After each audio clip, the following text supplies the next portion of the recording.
boa noite. No Globo Repórter de hoje, um tesouro verde do Brasil, Mata Atlântica. E começamos com uma boa notícia. Apesar da devastação, muito lentamente ela vai se recuperando. No sul da Bahia, guarda uma reserva intocada que está entre os 5 maiores pontos de biodiversidade do planeta. Do nosso pau-brasil, sai a madeira para fabricar o violino mais valioso do mundo, o Stradivarius. O jacarandá, tão cobiçado que quase foi extinto, agora é criado em viveiros e começa a se espalhar pela floresta. O raríssimo mico-leão da cara dourada, o macaco prego do peito amarelo, também se reencontram no paraíso. No programa desta noite, vamos juntos escalar o Monte Pascoal, símbolo do descobrimento, e conhecer um casal que abandonou a cidade grande para viver numa oca, como os primeiros habitantes do Brasil.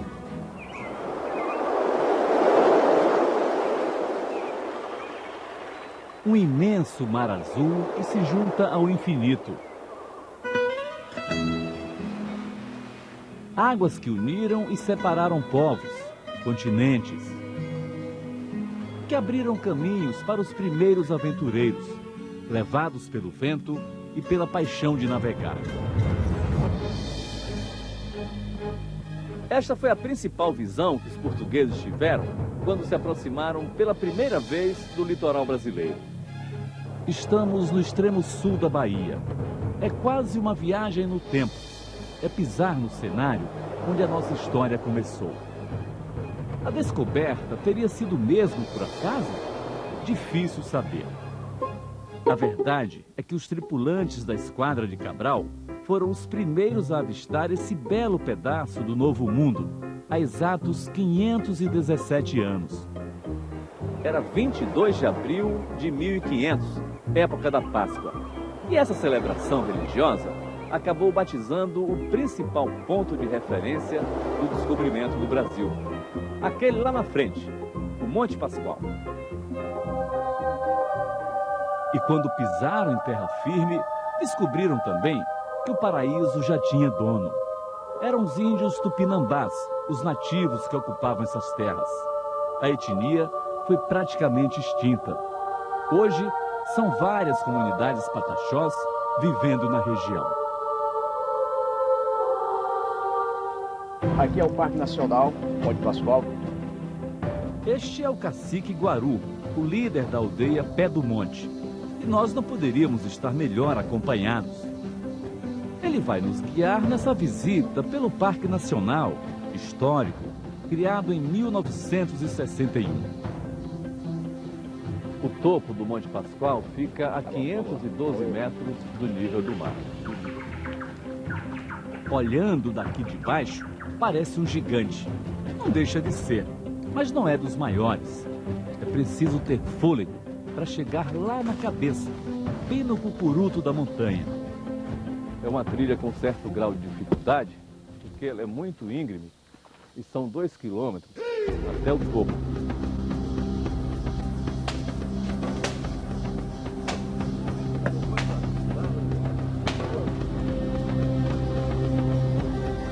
Melhor seguir os conselhos do cacique, que conhece cada palmo do caminho. Andar devagar, respirar e, de vez em quando, uns goles d'água.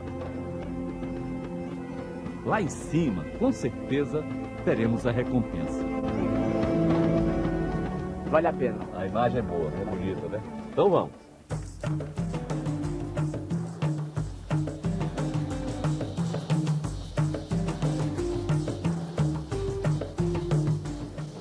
O cacique Guaru mostra pra gente o que ele chama de folha mágica. É só quebrar ele aqui, ó. Amassar? Amassar bem amassado mesmo. E dá pra quê? Cheirar pra chegar outras energias positivas. Ah, é? É. Cheira aí, ó. É um cheiro forte. Forte e agradável. Lembra o cheiro de manjericão. Agora é que o bicho pega. É agora que o bicho pega. Dizem que serve para animar. Parece que é verdade. Acho que fiquei mais disposto. ainda tem muita subida pela frente. Mas a mata que cresce montanha acima também dá uma mãozinha. Interessante. As raízes vão atravessando a trilha, formando uma espécie de escada. Parece que é para ajudar a gente a subir.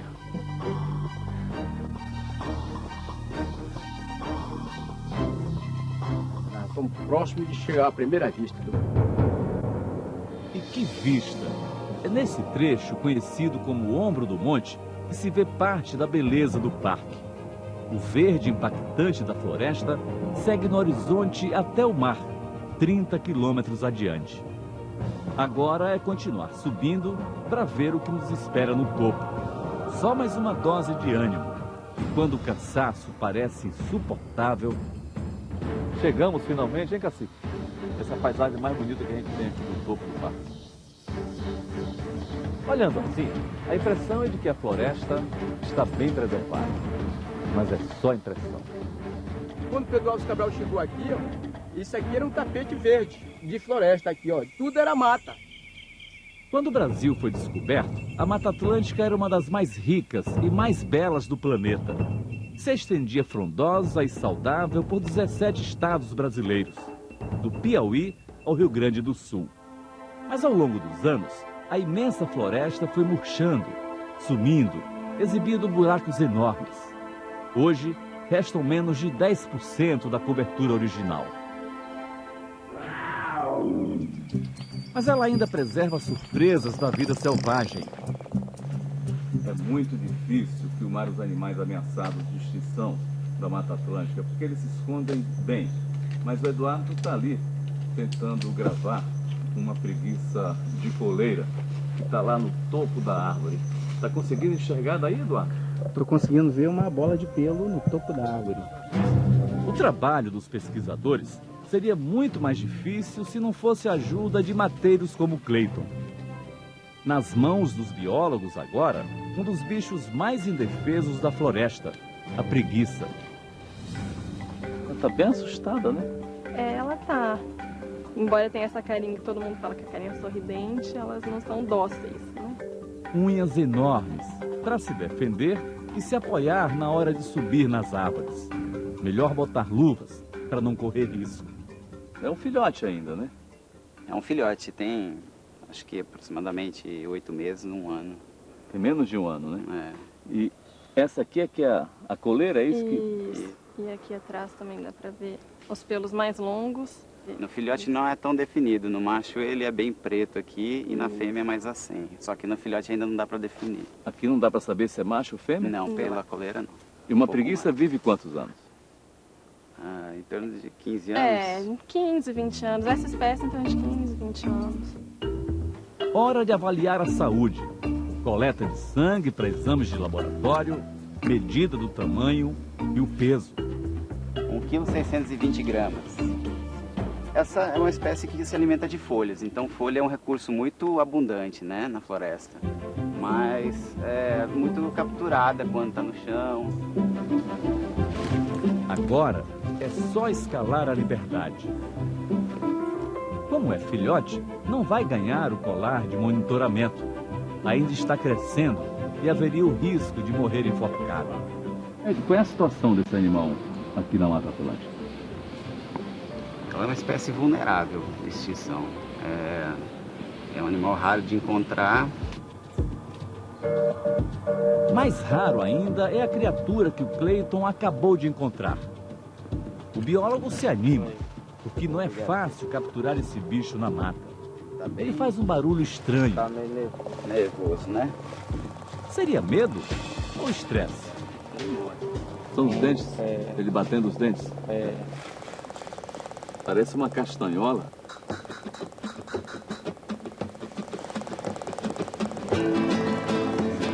Esse é o famoso gandu, ouriço preto. A gente pega ele assim. Esse está sendo monitorado. Tem um rádio colar e a gente monitora ele. Já tem 1 ano esse animal. Volta e meia vocês capturam para ver se ele está saudável. Sim, e para trocar o rádio, porque o rádio tem duração de bateria de 1 ano, né? Ele é um grande roedor, né? Ele é um grande roedor, ele pesa mais ou menos 1,6 kg em média. É o maior roedor ameaçado do Brasil. É o animal mais primitivo da família do porco-espinho. Existe há 21 milhões de anos. Mas durante um longo período, ele foi considerado pela ciência suspeito de extinção. Foram 37 anos escondido dos olhos dos observadores e dos pesquisadores.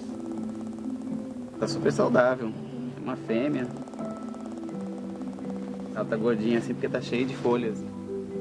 Essa é mais uma espécie ameaçada e, para não ser extinta, depende da saúde da mata. Essa aqui foi derrubada há pouco tempo, né? Sim, tudo indica que foi recentemente essa madeira foi derrubada. Eles derrubaram, levaram só metade e deixaram a outra metade aqui. São centenas de árvores derrubadas todos os meses aqui dentro. Isso a gente vai verificar bastante aqui na reportagem. Ele vive revoltado com o que vem acontecendo dentro de sua área de trabalho. Fábio é o gestor do parque. Acompanhamos com ele uma operação de combate ao desmatamento. Nas trilhas históricas, Polícia Federal e Polícia Militar seguiram pistas de derrubadas recentes. É um contraste chocante. No meio da mata fechada, clareiras da destruição, restos de acampamento. O homem da moto, carregada de madeira, inventou uma desculpa. Você está dentro do parque com madeira e não tirou a madeira de dentro do parque? Rapaz... A explicação não convenceu. A madeira foi apreendida e ele só não foi preso porque se identificou como morador de uma das aldeias pataxós que ficam em volta. Segundo o gestor do parque, os índios são os primeiros a desrespeitar a lei. Essa é uma espécie em extinção? Sim, é uma espécie em extinção e é muito usada para a fabricação de artesanato. Todo artesanato de madeira que a gente vê aqui vem lá do Parque do Monte Pascoal. Você sabia que os índios não podem vender artesanato de madeira extraída lá do parque? Não estou sabendo não, eu estou sabendo agora o que o senhor está falando. É mesmo? É. Mas aqui todo mundo vende? Todo mundo vende com artesanato. Vende e compra. Estamos na feira de artesanato de Porto Seguro. Vocês sabem de onde vem a madeira que faz essa gamela? Não, nos explicaram ali, a gente achou bonito e comprou. Vem de um parque nacional, de uma unidade de conservação da Mata Atlântica. Madeira que não poderia ser derrubada. Essas peças seriam bem mais bonitas se a obra-prima não fosse um crime ambiental. Os índios sabem que não podem derrubar madeira do parque, nem para fazer artesanato, mas insistem em desrespeitar. E com a ajuda deles, até quem não é índio, invade a mata histórica. A mais antiga unidade de conservação do Brasil, símbolo do descobrimento, corre sério risco de virar símbolo de devastação. Aqui é um pedaço que está bem preservado. O turismo, na verdade, ajudou a preservar essa trilha. É uma fonte de renda alternativa que tem servido para retirar as famílias envolvidas com a exploração de madeira, trazendo para uma atividade que é legal. Mas quais são os limites da resistência da nossa Mata Atlântica? Essa é uma longa história. As ameaças começaram nos tempos de Cabral. Quando não é a devastação, é a seca. Estamos agora no Parque Nacional do Pau-Brasil, outra unidade de conservação que também fica no sul da Bahia. Ela já é bonita, assim desse jeito, mas poderia estar mais bonita ainda. É que nos últimos 2 anos, choveu só a metade do que costuma chover aqui na região. E com isso, várias espécies já estão sofrendo as consequências. Aquela árvore lá na frente já está sentindo, Fábio? Ela está morrendo. É mesmo? Vamos lá que eu te mostro.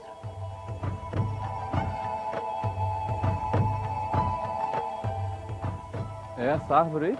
Essa aqui. Que árvore é essa? Essa é uma figueira. Olhando, nem parece.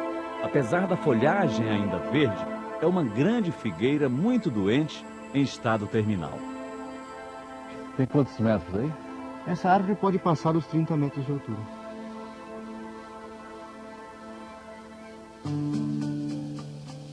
Segredos da natureza revelados pela fertilidade da terra. A gente está entrando agora no reino das orquídeas e das bromélias. Um mundo quase desconhecido e pintado de todas as cores. Estamos diante de uma belíssima coleção de bromélias e orquídeas. Este recanto do parque é conhecido como Mussununga. E é um ambiente muito raro e único na Mata Atlântica, ocorrendo só no extremo sul da Bahia. E tem muita orquídea, muita bromélia mesmo? Muitas orquídeas e bromélias, dado o tipo de ambiente que nós estamos com maior incidência solar. Aqui na Mussununga, o ano inteiro nós temos espécies florindo. São estratégias para atrair insetos, aves e continuar a vida. E nesse ambiente a gente pode encontrar algumas das maiores bromélias do mundo. Eu vou lhe mostrar. Olha só, que espetáculo. As folhas largas, né? Exatamente para canalizar a água para dentro delas. Pode acumular mais de 200 litros de água. Qual é a importância das bromélias na mata? Elas são fundamentais porque dentro delas existe um mini mundo à parte. Como elas se alimentam da folha da floresta, cria-se um ambiente único aqui dentro, onde insetos, peixes até, outros animais vivem exclusivamente aqui dentro. Quantas descobertas, quanta alegria ver que mesmo maltratada, a nossa mata ainda tem fôlego para nos dar exemplos de vitalidade. Aqui, Zé Raimundo, lhe apresento o Senhor da Mata. Poxa vida, e que emoção eu sinto em conhecê-lo. Sabe quem é este senhor? Ele batizou o país. É o mais antigo pau-brasil das florestas. A idade? Acredite, 1.500 anos, segundo os cálculos dos botânicos. E continua crescendo. Viçoso. Daqui não dá nem para ver onde termina o tronco. Quantos metros ele deve ter, mais ou menos? A gente calcula que entre 35 e quase 40 metros de altura. E o gigante continua crescendo, saudável. É só olhar embaixo, bem no pé, para perceber que ele está em plena forma. Isso aqui são folhas, galhos e principalmente a casca dele durante esses séculos de crescimento que se acumulou e formou essa montanha de sedimento. Essa é uma prova que mostra o quanto essa árvore ainda também tem de vigor. É único, é como achar um diamante. Um diamante que de tão perseguido virou raridade. A árvore símbolo do Brasil seria abundante na floresta se não fosse a cobiça que começou com os portugueses e que persiste nos dias atuais. No tempo da colonização ele era perseguido por causa da tinta, né? Da tinta vermelha que ele tem, né? E hoje, por que ele é tão cobiçado? Principalmente para a fabricação de arcos de violino. É o som do Stradivarius. Que o som do violino seja sempre um bálsamo para os ouvidos, mas sem o sacrifício dos últimos exemplares nativos da árvore que deu nome ao Brasil.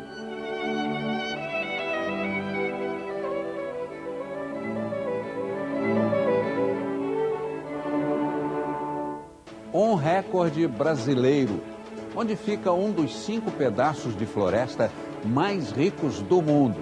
E o renascimento do jacarandá, a árvore mais cobiçada. É daqui a pouco. Região do Cacau, sul da Bahia. Estamos entre Ilhéus e Itacaré, numa área considerada o coração da Mata Atlântica. Este é um dos poucos lugares do Nordeste onde ainda se vê matas inteiras.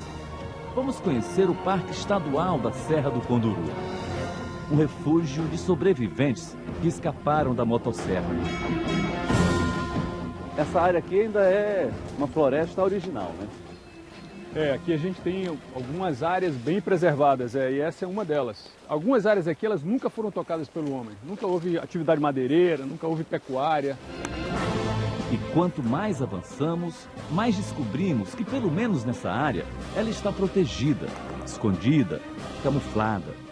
Este patrimônio virgem guarda tesouros do Brasil. Uma árvore que, de tão cobiçada e tão perseguida, se tornou uma raridade, difícil de ser vista hoje em dia. Aqui nós estamos na trilha de um dos últimos jacarandás da Bahia. Quem não conhece, passa e não descobre que isso aqui é um jacarandá, né? Porque é uma árvore muito parecida, né? Muito parecida com as outras. Ela escapou dos predadores porque está dentro do parque. Encontrar um jacarandá na Mata Atlântica é como ganhar um troféu. Protegido, este terá vida longa. Ainda é muito jovem. Essa árvore deve ter aí uns 50 anos de idade, mas ela pode ir até 300, 500 anos. Foram muitos os motivos que fizeram o jacarandá sumir da mata, diz o ambientalista Rui Rocha.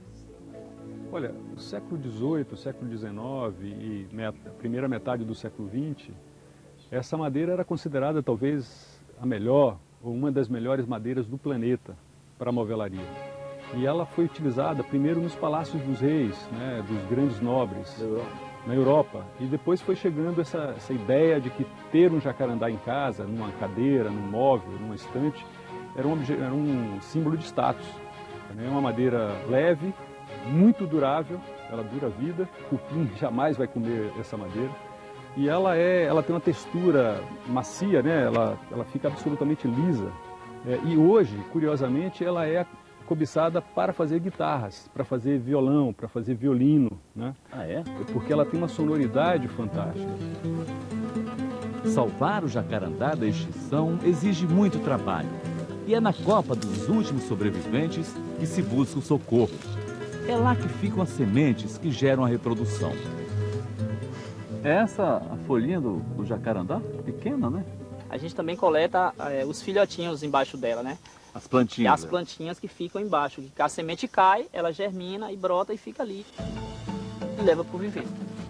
Todo o material recolhido é embrulhado com cuidado, como se fosse um presente. Sementes e mudas vão para este viveiro particular que se dedica ao reflorestamento. Jacarandás, jequitibás, sucupiras, pau-brasil, 80 espécies de árvores são reproduzidas aqui. Eu me sinto muito feliz, muito alegre de estar contribuindo para a recuperação daquilo que a gente destruiu. Nilson era o homem da motosserra de uma madeireira. Vivia na mata derrubando árvores para vender. Hoje, trabalha criando mudas para plantar. Você hoje seria capaz de voltar para a floresta com uma motosserra na mão? De maneira nenhuma. Nem volto e nem aceito que as outras pessoas voltem. Agora ele só pega o caminho da floresta carregando a regeneração. Nilson já perdeu a conta das centenas de mudas que plantou em áreas como esta, onde a floresta foi derrubada. Aos poucos, as árvores replantadas vão se multiplicando e recompondo o cenário original. Quem olha assim até acha que é uma floresta normal, mas não é não, ela é muito especial. Daniel Piotto é um engenheiro florestal e conhece como poucos esta área. É aqui que ele desenvolve pesquisas para avaliar a saúde das plantas, das árvores. É uma área que a gente pode chamar de uma floresta primária, realmente muito pouco perturbada pelo ser humano. Em 1992, este pedaço da Mata Atlântica foi notícia no mundo inteiro. Foi exatamente aqui que pesquisadores brasileiros e estrangeiros encontraram a maior diversidade vegetal do planeta. Os pesquisadores contaram 456 espécies vegetais por hectare. Na época, recorde mundial. Piotto estava no grupo que fez o levantamento. De 92 para cá, a região perdeu o posto de campeã da biodiversidade, mas continua chamando a atenção. Está entre as 5 primeiras do mundo. E não só uma grande quantidade de espécies, mas muitas espécies desconhecidas pela ciência, né? Hoje ele é professor da Universidade Federal do Sul da Bahia. Em 92, durante o levantamento, Jomar foi o guia dos pesquisadores. Um guia que conhecia muito mais do que as trilhas da mata fechada. Tinha muitas espécies aqui que a ciência não conhecia, Jomar? Nossa, muitas. 22 espécies foram descritas a partir do nosso levantamento aqui. Quer dizer, a ciência não conhecia? Não conhecia. Essa é uma delas. Bem, é um lírio, né? Um tipo de lírio. E que nome ela recebeu? Neomárica. essa é a área mais diversa de toda a Mata Atlântica. Mas o que explica tanta diversidade? Vários fatores, dizem os especialistas. O principal é a estabilidade do clima. Nem muito úmido, nem muito seco, o que facilita a vida das plantas e das árvores. Há também um componente histórico importante. Na Era do Gelo, muitas áreas da Mata Atlântica foram destruídas e viraram cerrado. Esta escapou para se tornar um refúgio da flora e da fauna. Em relação à fauna, ela estaria também perfeita, né? Para alimentar os animais. Exatamente. Normalmente, quando você tem uma floresta com uma alta diversidade, como é o caso dessa floresta aqui, você espera que a diversidade de fauna seja muito grande também. É grande, sim, e um campo fértil para os pesquisadores. Aqui eles são detetives da fauna. Vivem montando armadilhas para dar flagrantes. Qualquer animal que passar diante das câmeras instaladas na mata ganha uma foto e a identificação. Passou um bando inteiro. Um grupo de coati. Geralmente esse bicho anda em bando. E que outros bichos a câmera registrou aí? Ó, aqui tem um tatu-galinha. Por que galinha? Na hora que ele imprime as pegadas dele no chão, geralmente a pata traseira deixa um formato de pegada parecido com a impressão de uma galinha. Pé de galinha. Isso, 3 dedinhos. Mas este flagrante foi comemorado. Que é essa onça parda aqui, né? Um macho, uma sussuarana ou onça parda. Grande, né? Ela fica dentro da área do parque. Esse Parque do Conduru. Do Parque do Conduru. A onça pintada, vocês não conseguiram registrar nenhuma aqui? Ainda não. Nada. Mas tem? Tem a perspectiva, o pessoal local fala bastante de ouvir a onça e ela, diferente da onça parda, ela tem um esturro, um ronco. A onça parda não tem uma caixa sonora na garganta que dá esse som. Aqui, né? Isso, ela tem um miado. No Parque da Serra do Conduru, a vida da fauna segue o ritmo selvagem. Já nas áreas que não são protegidas, os bichos tentam se adaptar ao que restou da mata. Uma aventura que um grupo de primatas encara com admirável inteligência. Estamos numa fazenda de cacau, o novo endereço de um baiano difícil de ser encontrado, o mico-leão da cara dourada. É atrás dele que nós estamos indo, em companhia de Juliana, bióloga da Universidade Estadual de Santa Cruz. Em dias de chuva, como hoje, os micos circulam pouco, costumam ficar mais tempo intocados. Mas quando a fome aperta, aí eles saem de qualquer jeito. Eles já identificaram que tem um grupo aqui por perto. Estou reproduzindo uma chamada, que é uma chamada que eles usam para defender esse território deles. O barulho da chuva atrapalha, abafa o som do gravador. Vamos precisar de sorte para ver os micos.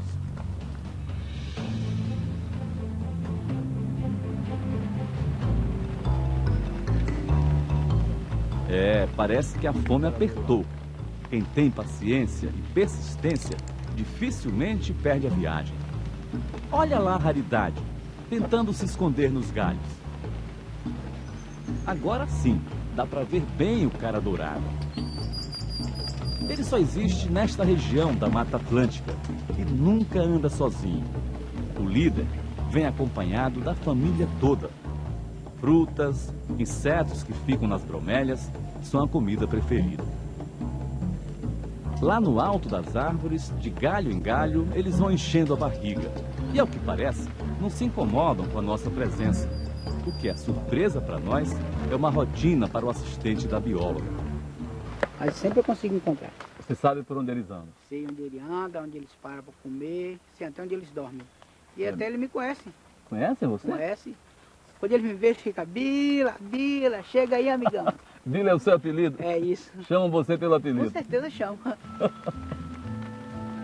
Bira tem razão, só faltam falar. Pelo menos aqui estão a salvo. Estes sobreviventes do desmatamento vivem sem sobressaltos nas fazendas de cacau. É que para produzir, a lavoura depende das grandes árvores, das chamadas terras de cabruca. quer dizer, mata mais ou menos preservada que abriga os cacaueiros. Essa aqui é uma cabruca. Isso é uma cabruca. Sobrevivem. Aqui eles conseguem se dar bem. Tão bem que até adaptaram a dieta à realidade da cabruca. Além de frutas e insetos, passaram a comer jaca, que é abundante nas fazendas. 90% da dieta do mico-leão da cara dourada em cabruca é jaca. Há uma ideia de quantos micos existem hoje na natureza? Foi estimado que existe entre 7 mil e 15 mil indivíduos na natureza, mas a gente tem essa margem de erro muito grande, né? Nem os pesquisadores sabem qual era a população original. E apesar de todo o esforço para proteger a espécie, o mico da cara dourada está na lista dos animais ameaçados de extinção. Este é o binho, amigo e anjo da guarda de outro primata raro. O binho também é um membro do grupo já, né? Foi aceito por os macacos. Eles são muito arredios e, como os micos, costumam se camuflar nas árvores. Mas na companhia de binho, braço direito da bióloga Priscila, pesquisadora da USP, temos alguma chance. Estamos na Reserva Biológica de Una, território do macaco prego do peito amarelo. Eles têm receio, têm medo e fogem dos seres humanos. Seriam o quê? Lembranças dos caçadores? Provavelmente, né? No passado, a região aqui teve muita caça. Vamos precisar de sorte mais uma vez. Eles são muito desconfiados e não gostam de estranhos em sua casa. Depois de umas 3 horas caminhando no meio da mata, conseguimos encontrar uma família. Esse grupo é monitorado pela pesquisa. E Binho, que acompanha a rotina dos bichos, batizou muitos deles. Esse que está comendo é o Luciano. E aquela que passa ali com o filhote nas costas, quem é ela? A Larissa. Larissa? Larissa. A Larissa tem quantos filhos? A Larissa tem 3 filhotes no grupo. Esse grupo que a pesquisa estuda tem 27 animais, mas ainda não se sabe quantos deles vivem na Mata Atlântica. A única certeza é que o macaco prego do peito amarelo, que não existe em nenhum outro lugar do mundo, além de ameaçado de extinção, é pouco conhecido pela ciência. Paixão à primeira vista. Uma paulista e um índio guarani se casam e criam a família numa oca. É daqui a pouco. Uma oca isolada no meio da floresta chama a atenção. Nesse recanto do Brasil, ainda tem gente morando assim? Como os nativos que os portugueses encontraram no descobrimento? Vamos ver. Olá, boa tarde. Tudo bom? Como vai? Tudo em paz? Oba, tudo bom? Que oca bonita. Obrigada. É como voltar a um passado primitivo com as facilidades do mundo moderno. O menino é filho dela, mora aqui e estuda em Itacaré, a cidade mais próxima. A menina é sobrinha dele e veio passar uma temporada. Giovana é paulista da capital, formada em naturologia. Geraldo é índio catarinense e vivia numa aldeia perto de Florianópolis. Trouxe os costumes guaranis e os ensinamentos do pai. Eu sou aprendiz de espiritualidade, junto com meu pai. Você aprendiz de pajé. Isso. E as diferenças? Atrapalharam? No calor da fogueira, eles contaram essa história desde o começo. Saí de São Paulo, conheci uma aldeia guarani, fui em um ritual guarani. Gostei muito dos cantos, da cultura. E a atração cultural virou paixão quando ela conheceu Geraldo. Começamos a trabalhar junto nos nossos projetos. Foi amor à primeira vista para você? Eu acho que sim, foi a primeira vista. Paixão recíproca à primeira vista? Sim, claro, né? E viemos para aqui, num sonho que a gente tem em comum. Mas como foi trocar a vida lá da cidade por uma oca aqui no meio da Mata Atlântica? Foi bom. Assim, resumindo, eu acho que é uma boa troca. né? Quando eu morava na cidade, eu me incomodava muito com o trânsito. Sempre queria viver em paz. E você já está adaptada a essa vida, assim, indígena, eu acho que já, eu me adaptei bem, assim, né? Eu gosto muito de ficar perto do fogo, de tomar banho de rio. Acho que os rituais indígenas, eles trazem muita consciência para as pessoas. E ao que parece, trazem também o despreendimento, o desapego da cidade grande. Acho que aqui o que mais está faltando seria uma máquina de lavar, né? Porque a gente tem energia solar, mas não suporta. E uma geladeira, né? Geladeira e máquina de lavar, nada mais. Para essa paulistana, o conforto da vida agitada tem seus encantos, mas não supera o prazer do isolamento, a tranquilidade da mata. Olha, acho que vale a pena. Aqui tem muitos animais silvestres também. É bom ouvir os pássaros, né? Ouvir os animais de noite. E vocês pretendem ficar aqui o resto da vida? Isso, o resto da vida eu não sei, mas a gente pretende ficar. E a Oca está sempre aberta. Quando quiserem. Harmonia, simplicidade, amor à natureza. Para o surpreendente casal da Oca isolada na mata, esta é a receita da felicidade.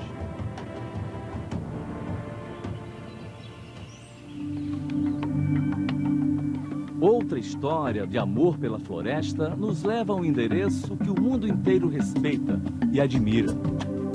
Aqui mora uma lenda viva. Ele é pintor, escritor, fotógrafo, escultor. É polonês, tem 96 anos, é sobrevivente da Segunda Guerra e há décadas vem protestando contra a devastação da Mata Atlântica. E sobre o tronco de um pequizeiro queimado, construiu a casa dele. E lá vem ele, feliz com a nossa visita. Franz Kreisberg vai nos mostrar que o amor pela natureza é capaz de grandes transformações. E o sítio onde mora, em Nova Viçosa, extremo sul da Bahia, é um belo exemplo.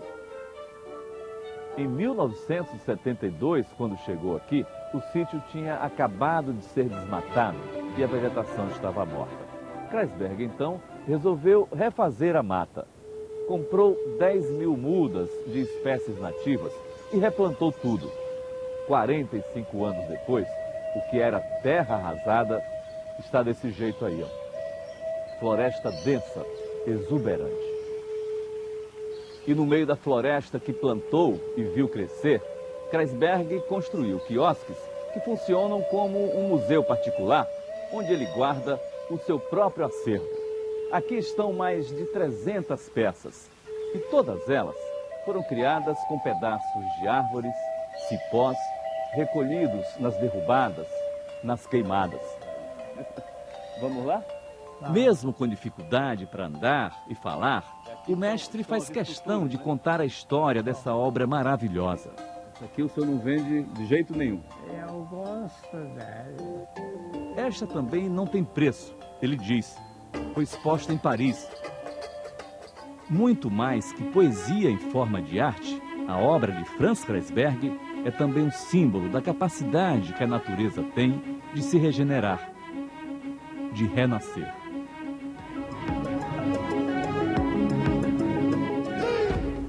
Se você quiser rever as belezas da Mata Atlântica, acesse o Globoplay.